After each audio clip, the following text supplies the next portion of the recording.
এখানে পানি অনেক কম ছিল আর এখন পানি বইরা অনেক উপরে উঠে গেছে।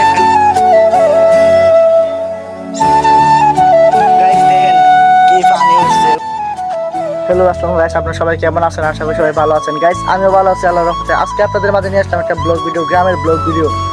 মনে করেন একদিনে মনে করেন মেঘ আইসে আমাদের গ্রামটা পুরো পাল্টে দিছে। রাস্তার সাইডে রাস্তার ভিতরে মানে পানি উঠছে আর কি। আর নানা দিকে অনেক মানুষ মাছ ধরতেছে। সেই মাছ ধরার ভিডিওটি এবং কি পানি কতটুকু উঠছে সেই ব্লগ ভিডিওটি আজকে আমি আপনাদেরকে এই ভিডিওতে ঘুরে ঘুরে দেখাবো। তাহলে দেখতে থাকেন গাইস। দেখেন এটা হইতেছে বিল, বুঝতে পারছেন? এখানে পানি অনেক কম আছিল আর এখন পানি বইরা অনেক উপরে উঠে গেছে, ফেনার কারণে বোঝা যাচ্ছে না। আর এখানে মিলে দেখেন মাছ ধরতেছে, অনেক মানুষই মাছ ধরতেছে।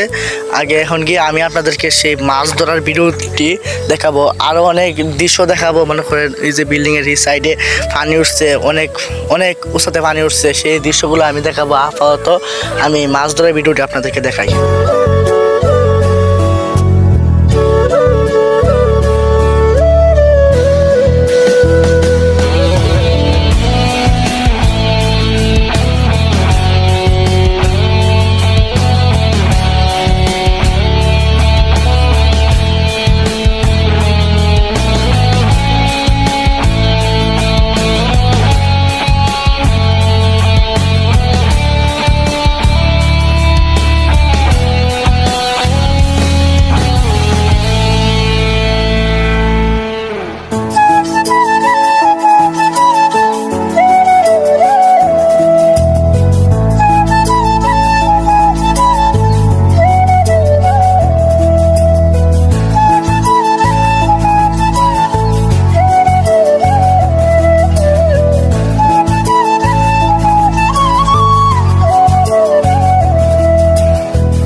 গাইজ দেখেন এনের মিজোহেরা মাছ ধরতেছে, অনেক মানুষ মাছ ধরতেছে।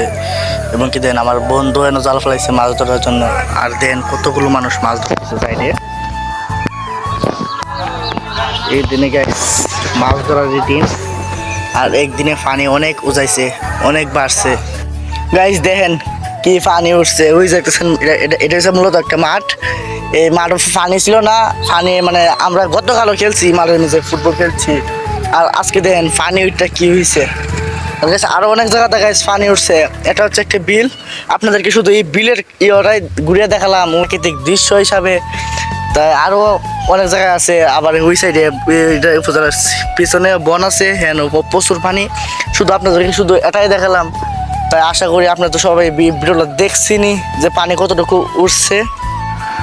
তো আপনারা তো সবাই এই ভিডিওটা দেখছিনি, তাই এই ভিডিওতে একটা লাইক দিয়ে আমার চ্যানেল সাবস্ক্রাইব করে ভালো থাকুন, সবাই সুস্থ থাকুন।